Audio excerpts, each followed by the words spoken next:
Boston Celtics, Detroit Pistons series in the Eastern Conference Finals. I know I haven't been around, but we're going to talk about Games 3 and Games 4. Now, let's start with Game 3. The Boston Celtics came out, punched the Detroit Pistons right in the stomach, jumped out 11-0, took the crowd out of the game, and pretty much took control of this game. All the starters for the Boston Celtics scored in double figures. Kevin Garnett leads with 22 points, 13 rebounds, 6 assists. Great numbers. Let's also get to the Boston bench, because the Boston bench has not been playing well, but in Game 3, they came through. James Posey has 12 points and 3 rebounds, and to top it off, the combined points for the Boston Celtics, 23 bench points. That's good for Doc Rivers. I think that's very acceptable for the Boston Celtics. I think if they can get that many points off the bench, that will allow them to win.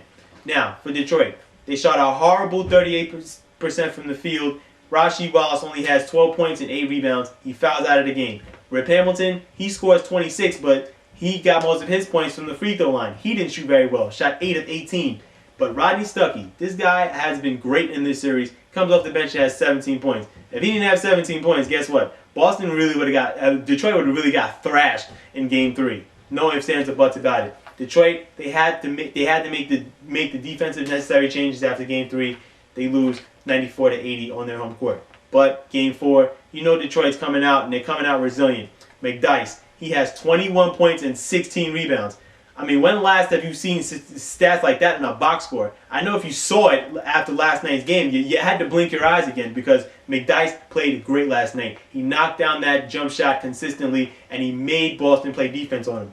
Rip Hamilton, he shoots great. 8 for 10 shooting, and scores 20 points. Came through down the stretch. That's the guy who needs to get the ball, and he got it. Chauncey Billups outplays Rajon Rondo last night, scores 10 points, has 7 assists. Not a great performance as far as points go, but as I've been saying all along, whatever point guard outplays the other, that team is going to win. Rajon Rondo outplayed Billups in Game 3, Boston wins. Billups outplays Rondo Game 4, Detroit wins. Need I say more? Jason Maxiell comes off the bench, has 14 points and 3 rebounds.